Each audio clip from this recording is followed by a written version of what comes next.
जय जिनेंद्र। आज की कहानी का नाम है लालच बुरी बला है।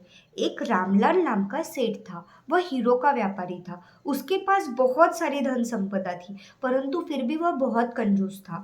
जब भी कोई उसे कोई दान करने बोलता तो वह नहीं करता था। अपना सभी धन वह इकट्ठा कर करके रखता था।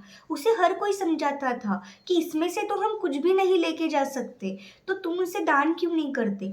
परंतु वह दान करने का तो छोड़ो, वह खुद के ऊपर भी वह पैसा खर्च नहीं करता था। केवल वह पैसे का भोग भी नहीं करता था, वह केवल वो पैसा इकट्ठा करने में लगा हुआ था। अब सब लोग उसकी इस आदत से बहुत परेशान थे। एक बार उस सेठ ने एक वृक्ष लगाया। उस वृक्ष की उसने देखभाल की, उसे बहुत पानी दिया।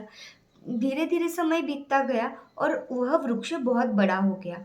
वह वृक्ष उसके दुकान के सामने ही उसने लगाया था। अब उस वृक्ष की छाया में दोपहर में कुछ मजदूर लोग आके बैठ गए। यह देखकर उस सेठ को बहुत गुस्सा आया। उसने सोचा कि इस वृक्ष की देखभाल मैंने की, इसे पानी मैंने दिया, अब इसकी छाया कोई और भोगे, वो भी मुफ्त में उसका भोग करे, ये मुझे मंजूर नहीं।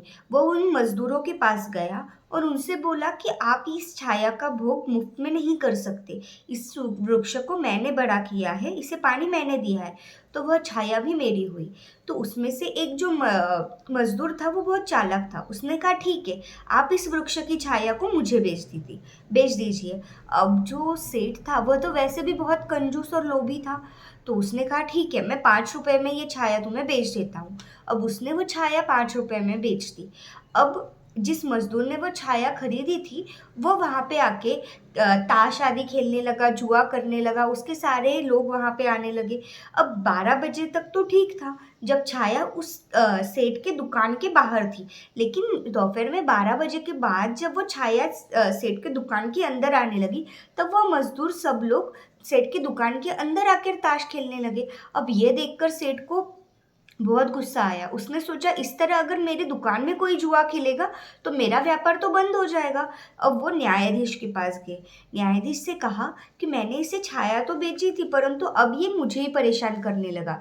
अब सब कुछ सुनने के बाद न्यायाधीश ने कहा आपने तो लालच की है, वैसे भी छाया कोई किसी को बेच नहीं सकता है, परंतु आपने उसे बेचा, तो अब जब तक आप इन्हें 500 रुपये नहीं देंगे तब तक ये आपकी छाया आपको वापस नहीं करेंगे। अब सेठ को अपनी गलती का एहसास हो गया था। सेठ समझ गया था कि हमने लालच में आकर बहुत बड़ी गलती कर दी है, क्योंकि लालच में हमेशा हर किसी का बुरा ही होता है। सेठ ने उसे 500 रुपये दे दिया और उसके बाद से सेठ को समझ आ गया कि हर चीज़ की लालच करना अच्छी बात नहीं है, क्योंकि हम जितना भी धन कमाएंगे उसे साथ में तो लेकर जा नहीं सकते, तो क्यों ना उसे हम दान करें और उसे इकट्ठा करने का व्यर्थ प्रयास ना करें। तो इसीलिए कहते हैं कि लालच हमेशा बुरी बला होती है। हम जितना भी लालच करते जाएंगे उतना हमें उस चीज़ का मोह होता जाएगा और वह संसार परिभ्रमण का ही कारण है। इसीलिए कहते हैं अति लालच का अंत में निश्चित दुष्परिणाम, दिए 5 के 500 प्रत्युत दुख प्रयास। जय जिनेंद्र।